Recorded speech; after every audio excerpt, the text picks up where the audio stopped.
Y el manejo farmacológico agudo, en el caso del cuadro agudo, va a ser para el dolor nociceptivo y para el dolor neuropático. En el dolor nociceptivo, ¿qué alternativas tenemos? Los inhibidores de la COX, los opioides y la combinación de ambos, ¿sí? Entonces, en los inhibidores de COX tenemos por paracetamol, alosaines, alaspirina. Van a inhibir la producción de prostaglandinas y bradiquininas y van a reducir el dolor. Los opioides van a inhibir la transmisión de impulsos a nivel del sistema nervioso central y van a calmar el dolor, ¿sí? Y en el dolor neuropático tenemos nuevamente los opioides y se agregan los gabapentoides, los antidepresivos tricíclicos, los inhibidores duales de la recaptación de la serotonina y la noradrenalina y los anestésicos, ¿sí? Es muy importante recalcar que los AINES no tienen ningún efecto en el tratamiento del dolor neuropático, ¿sí? Es muy importante recordarles que a ustedes les puede parecer, ahorita sentados en este sillón, en estas carpetas, les puede parecer absurdo, no absurdo, sino innecesario lo que les digo y lo que les repito, pero no saben la cantidad de dolores neuropáticos manejados con AINES que vienen referidos, ¿sí? Parte de mi trabajo como internista también es atender consulta externa y atender teleconsultas, ¿sí? Muchas veces nos hacen consultas de Cusco, de Puno, de Puerto Maldonado, de todas las zonas periféricas, preguntando por patologías. No saben la cantidad de veces que me mandan o me consultan por pacientes que tienen ya una semana de dolor neuropático y no saben por qué no le calma si ya le están dando diclofenaco inyectable como orfenadrina. El dolor neuropático no va a calmar con AINES, no va a calmar con relajantes musculares. Y muchas veces el problema no tanto radica en no saber eso. El problema radica en que ustedes no saben identificar un dolor neuropático. ¿Y por qué no pueden identificar un dolor neuropático? Porque muchas veces no preguntan, ¿sí? Por eso es lo que, por ejemplo, es un tema que nosotros lo estamos pensando hace mucho con varios docentes en mi hospital. Nosotros en el Hospital Goyeneche, en el servicio de medicina interna, a los internos que rotan por ahí les tomamos 3 exámenes. Y de esos 3 exámenes básicamente sale su nota de internado, ¿no? Entonces, uno de los docentes, de los médicos que trabaja ahí dijo, oye, pero ¿por qué les tomamos un examen? No deberíamos tomarles un examen y tiene mucha razón, porque un examen solo te evalúa conocimientos académicos en virtud de unas opciones, pero en realidad lo que nosotros deberíamos hacer es tomarles exámenes simulados, ¿sí? Y en eso está trabajando la universidad, ¿no? En hacer simulación. En buena cuenta, ¿qué es? Ponerte en un aula con una cámara Gesell, o sea, 3 médicos por fuera mirándote sin que tú te des cuenta y te ponen un actor como paciente y ver cómo lo atiendes. Es así como deberían hacer los exámenes. Y eso es lo que vamos a apuntar próximamente en la universidad, a que den sus exámenes así. Fin de fase de medicina, examen práctico. 3 médicos, ustedes entran con un paciente y es un actor o un médico también que se puede hacer pasar y que se siente y tú procedas a entrevistar. Y muchas veces es el problema. ¿Por qué se les pasa los dolores neuropáticos? Porque cuando tú hablas con los pacientes le dices, ¿y qué te preguntó tu doctor? Me dijo dónde me dolía y yo le dije en la pierna. Y me dijo ¿hace cuánto? Hace 5 días. ¿Y te caíste? No. Ah, seguro, entonces estás muy tenso. Te voy a dar esto. Nada más, ¿no? ¿Y cómo es tu dolor, doctor? Me arde. Me arde desde la parte dorsal, desde la parte del músculo hasta la planta del pie. ¿Eso qué es? Neuropático. ¿Va a calmar con AINES? No va a calmar con AINES. Ese paciente va a estar... ¿Y cuál fue el problema? Te apuesto que si yo voy con ese doctor y le digo, doctor, ¿cómo se trata una neuropatía? Me va a decir con gabapentina, perfecto. ¿Pero cuál es su problema? no hace una buena anamnesis, un buen examen clínico que le permita llegar a saber que este paciente efectivamente tiene una neuropatía, chicos. Entonces en eso tienen que trabajar ustedes, ¿sí? Muy bien, entonces yendo al tratamiento vamos con el primero, el bueno, bonito y barato paracetamol, ¿sí? Su mejor amigo, ¿sí? A partir de, bueno, durante su año SRU, es lo que más van a utilizar. Están las presentaciones, eso ya lo leen. Cosas importantes del paracetamol, ¿sí? Lo que deben conocer. La dosis máxima, 4 gramos al día, ¿sí? La dosis tóxica, 6 gramos al día. No tiene ajuste renal, ojo. O sea, si el paciente está con falla renal, en hemodiálisis, la misma dosis. Si tiene falla hepática, sí se ajusta la dosis. ¿Cuánto? 50%.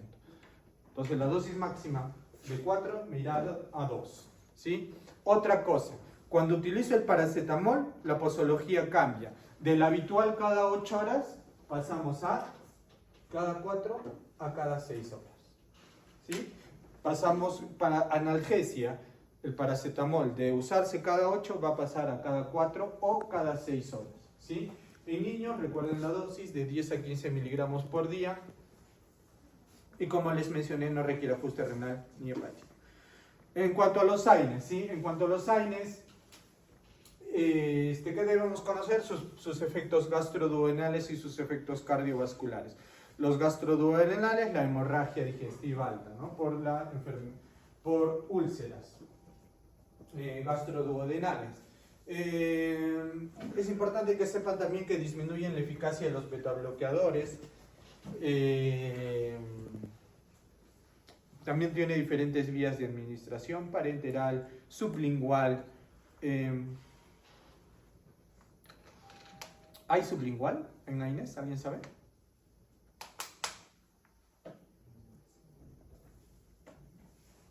¿O no existe?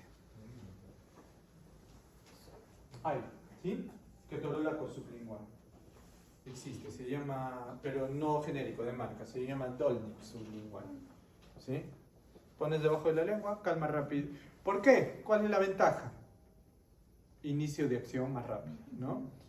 Para los que no les gusta ponerse inyecciones intramusculares como a mí, ese es su mejor amigo, ¿sí? Ahora, también es importante que ustedes reconozcan cuáles son los AINES que más efectos de hemorragia pueden producir. ¿Y cuáles son ellos? Los no selectivos. Y dentro de los dos selectivos, ¿cuáles son los que más? Los oxicams, ¿sí? El peroxicam, el meloxicam y la indometacina.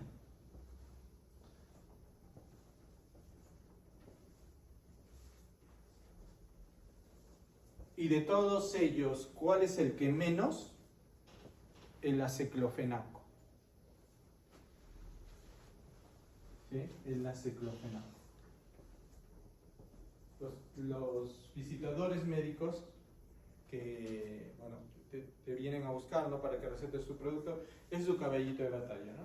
El aceclofenaco es el más seguro, nos dicen, ¿no? Se ha hecho un estudio comparado al diclofenaco y se ha visto que la tasa de hemorragia es muy inferior con respecto al resto de AINES. Al ibuprofeno lo trapea por el piso, ¿no? Al naproxeno también, al diclofenaco, al ketorolaco, todo. Ellos dicen que es el mejor. Pero lo que no te dicen es lo contrario. Es que los AINES tienen también efectos cardiovasculares nocivos. O sea, no son seguros, ¿sí? Un paciente que tiene riesgo cardiovascular ya establecido es un factor de riesgo adicional que tome un AINE, ¿sí? Y de todos ellos, ¿cuál es el que más riesgo cardiovascular presenta? Los COX-2. Y de los COX-2, ¿cuál es el que más riesgo cardiovascular tiene? Etoricoxib. ¿Sí? Y adivinen cuál de los no selectivos es el que mayor riesgo cardiovascular tiene. El aceclofenaco.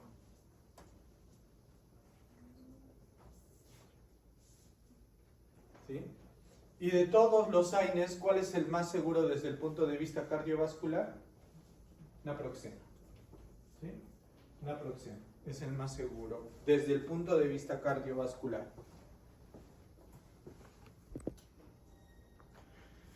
Les dejo ahí las principales posologías de todos los AINES que más tenemos disponibles en nuestro mercado peruano, ¿ya? Y ahora vamos al tratamiento agudo del dolor neuropático. Terminamos el nociceptivo, vamos al dolor neuropático. Y aquí tenemos a los anticonvulsivos, la carbamazepina, la gabapentina. Ustedes pueden ya revisar la carbamazepina, es de primera línea para neuralgia del trigémino, la glosofaringia, la gabapentina para la neuralgia postherpética, ¿sí? Tienen dosis muy variables, como pueden ver ahí, diferentes para cada uno de los diagnósticos. Esto tenemos que conocerlo, ¿sí? Tenemos que conocer la dosis para fibromialgia de la gabapentina y también muy importante conocer dos cosas muy puntuales. La primera, que se recomienda que la dosis inicial de estos fármacos los demos de noche, ¿sí? Ya a medida que el paciente tolere, ya le podré ir dando luego al mediodía, luego en la mañana, pero idealmente iniciar de noche, ¿sí? Segundo, tenemos que saber de que estos fármacos tienen un inicio de acción muy prolongado, 7 días, ¿sí? Desde que tú inicias a tomar el fármaco, van a pasar 7 días hasta que notes el efecto del mismo, ¿sí? Y su alta dosis que puedes utilizar, ¿no? Por ejemplo, en el caso de neuralgia postherpética, le puedes dar al paciente hasta 4 tabletas cada 8 horas. 4 en la mañana, 4 en la tarde, 4 en la noche, no hay problema, ¿sí? Lo importante es calmarle el dolor, tiene muy buena tolerancia, ¿sí? ¿Qué otros anticonvulsivos tenemos? La pregabalina y la oxcarbazepina, ¿sí? Ahí están sus principales indicaciones, ¿sí? Dolor neuropático asociado a cáncer, neuropatía diabética, postherpética, fibromialgia, ¿sí? ¿Cuál es la ventaja de estos dos, la diferencia de estos dos anticonvulsivantes con respecto a los anteriores? El tiempo de inicio de acción es más corto, ¿sí? 4 días, inclusive pregabalina, por ejemplo, la que promociona una marca lírica, dice que su pregabalina inicia en 3 días. Inclusive hasta en 2 han reportado pacientes, bueno, pero en promedio el que reporta la literatura es 4 días, de 3 a 4 días de inicio de acción. Esa es su ventaja. Tiene la desventaja de que tiene más tasa de eventos, mejor dicho, menos tolerancia por parte de los pacientes. Los pacientes que toman pregabalina o la aman o la odian. Es así con pregabalina. O la aman porque les cae súper bien, les calma muy bien el dolor, o la odian porque les provoca mucho mareo, ¿sí? Lo cual les conduce a inestabilidad. Es un mareo que lo tienen hasta echados. Entonces, pacientes que no lo toleran, es muy intensa la poca tolerancia. Pasamos de los anticonvulsivantes a los antidepresivos tricíclicos, la amitriptilina, ¿sí? La amitriptilina se usa para el neuropático, para neuralgia postherpética, para el síndrome de dolor miofacial. La dosis inicial va a ser de 10 a 25 miligramos por la noche. Sobre todo la amitriptilina, sí o sí se tiene que dar por la noche, porque si lo tomas en la mañana, el paciente va a estar adormitado todo el día, ¿sí? Sobre todo las primeras dosis. Ya a medida que el paciente tenga muchas semanas de uso, ya hace un poco de tolerancia y ya puede empezar a tomar en otro horario. Pero inicialmente, las primeras semanas, darlo solo en la noche, ¿ya? La dosis máxima es hasta 150 miligramos, ¿no? Puedes dar hasta 6 tabletas al día, con toda seguridad de la amitriptilina. Es útil para el dolor neuropático, tanto como para el dolor nociplástico. Es útil para los dos tipos de dolores.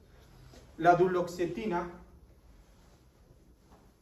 que es un inhibidor dual de los receptores de serotonina y noradrenalina, es de utilidad en neuropatía inducida por quimioterapia, en pacientes con diabetes, en dolor crónico musculoesquelético y sobre todo en dolor nociplástico, en la fibromialgia. ¿Sí? La dosis se da de 30 miligramos al día por una semana y luego la aumentamos a 60, se duplica la dosis. ¿Sí? Es lo más recomendado, se puede dar hasta 120 miligramos al día, no se recomienda aumentar más. Esto lo saqué del UpToDate simplemente para que tengan un poco de conocimiento al respecto de que a veces hay ciertas comorbilidades que tiene el paciente que me van a hacer preferir un medicamento u otro, ¿no? Por ejemplo, si yo tengo un paciente, en este caso con neuropatía diabética dolorosa, pero que además tiene depresión y ansiedad, se recomienda duloxetina. ¿Sí? Pero si es el mismo paciente, pero tiene insomnio, amitriptilina, ¿no? Entonces, como vemos, la comorbilidad que tenga el paciente me va a favorecer el uso de determinado fármaco, ¿sí? Entonces tenemos que tener ese presente cuando yo inicie tratamiento. Otros tratamientos, ¿sí? Por ejemplo, podemos utilizar por vía tópica en el caso de una neuropatía que es el síndrome de la boca ardiente, que se puede utilizar clonazepam tópico, o se puede usar lidocaína tópica o capsaicina, ¿sí? El uso de derivados de la marihuana son considerados como parte del tratamiento, pero de cuarta línea, ¿sí?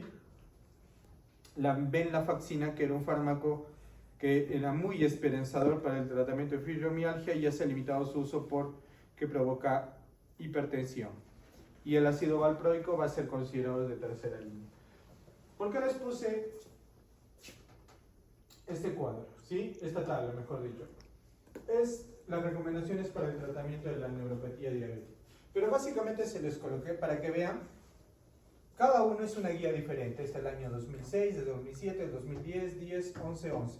Una de Europa, Canadá, Estados Unidos, y cada una plantea su propia terapia de primera elección, terapia de segunda elección y terapia de tercera elección. Para ver que el tratamiento en el caso de la neuropatía es muy variable, no hay un consenso fijo, no hay que me diga, la guía me dice que se hace así, de esta manera, ¿no? Generalmente hay muchas opiniones, ¿sí? Al respecto, algunas coincidentes, otras no. Ahora finalmente vamos al fármaco que sirve para todos los tipos de dolores, ¿sí? Los opioides, ¿sí? Los que no tienen piedra. El problema son sus efectos adversos y su dependencia.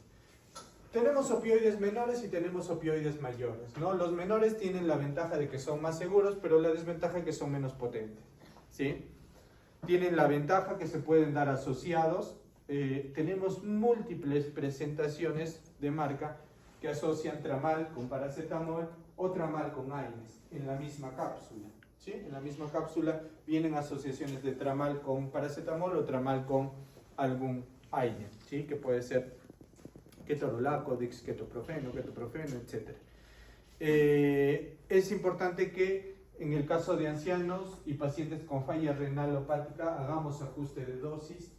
Acá tenemos los principales opioides menores y sus dosis, ¿no? La codeína, la hidrocodeína, el tramadol y el tramadol de acción prolongada, ¿sí? Siendo el tramadol el que mejor deben conocer ustedes, ¿sí? Es el más utilizado. En cuanto a los opioides mayores, se utilizan para ya dolores más intensos, ¿sí? Se recomienda en pacientes que nunca antes hayan utilizado opioides, utilizar la dosis mínima que me permita calmar el dolor, ¿sí? Se recomienda que en caso de no tener mejoría, aumentar la dosis máximo un 50% de día a día, nunca duplicar la dosis, ojo. Se dispone de vías como los parches, ¿sí? Y también nebulizadores o comprimidos sublinguales, ¿sí? Dentro de los principales opioides mayores vamos a tener a la buprenorfina, al fentanilo, a la hidromorfona, a la morfina, a la oxicodona y a la petidina, ¿sí? Por mucho, morfina el más utilizado, seguido de petidina y fentanilo, ¿sí? ¿Recordar el antídoto cuál es? Para la intoxicación por opioides. Muy bien, la naloxona, ¿no? La naloxona es el antídoto para estos medicamentos. Y bueno, y tenemos una forma quizás un poco más segura de administración y también más prolongada, que son los parches transdérmicos, ¿sí? Los parches transdérmicos, los cuales se colocan encima de la piel, pueden ser autoaplicados y tienen una forma de eliminación permanente, constante y dosis bajas de analgesia, que me da la ventaja de que lo puedo utilizar durante varios días, ¿no? Durante varios días. Tenemos dos opioides que se pueden utilizar por esta vía, el fentanilo y la buprenorfina, siendo la buprenorfina la más habitual en nuestro medio y sobre todo muy utilizada en pacientes oncológicos. Y ya para terminar, vamos a hablar un poco del dolor nociplástico con su caballito de batalla, la fibromialgia, ¿sí? Que es lo más frecuente. Entonces, la fibromialgia, lo primero que tengo que hacer en todos los pacientes es implementar medidas no farmacológicas. ¿Y cuáles van a ser estas medidas? ¿Sí? Son tres pilares importantes: la educación del paciente, ¿sí? O sea, que el paciente conozca su enfermedad, que la entienda, ¿sí? Que entienda qué es lo que tiene. Hay que conversar sobre sus comorbilidades, hay que conversar sobre su higiene del sueño, ¿sí? Tener una higiene del sueño es sumamente importante. Tiene este paciente además que hacer actividad física y ejercicios, no puede estar sedentario el paciente con fibromialgia porque va a empeorar el dolor, y hay que hacer una terapia cognitivo-conductual con un psicólogo. Ese soporte es muy importante en este tipo de pacientes con fibromialgia porque el componente psicológico, psiquiátrico de esta enfermedad es muy alto, ¿sí? Es muy alto, entonces hay que hacer un manejo multidisciplinario, ¿sí? ¿Y la terapia farmacológica se aplicará? Sí, se va a aplicar la terapia farmacológica. ¿En qué pacientes ya yo decidiré aplicar la terapia farmacológica? ¿Sí? Voy a aplicar terapia farmacológica en pacientes que tengan síntomas de moderados a más, ¿sí? En pacientes que tengan alteraciones del humor o alteraciones del sueño. En pacientes que no tengan ninguna contraindicación para utilizar el tratamiento farmacológico y que lo deseen. En esos pacientes yo inicio terapia farmacológica. Si no, me quedo con estos tres. ¿Y cuál es el fármaco de primera elección recomendado? ¿Qué le doy? Entonces, para decidir eso yo tengo que ponerme a pensar. A ver, mi paciente tiene dolor y tiene su dolor, pero no tiene alteraciones en el comportamiento y tampoco tiene problemas para dormir. ¿Qué recomiendo dar? Probar con amitriptilina. ¿Sí? Probar con amitriptilina. Ahora, si mi paciente, por lo contrario, yo converso con él y veo su principal queja es que está todo el día cansado a pesar de dormir bien, o que está deprimido, arrancaré con duloxetina. Y si el paciente, aparte del dolor, me refiere problemas, disturbios para dormir, o sea, se despierta muy frecuentemente durante la noche, duerme a veces en el día y ya no puede dormir en la noche, puedo probar con pregabalina o gabapentina, ¿sí? Entonces, en virtud de lo que yo encuentre en mi paciente, de las características propias de mi paciente, me iré por pregabalina o duloxetina o amitriptilina, ¿ya?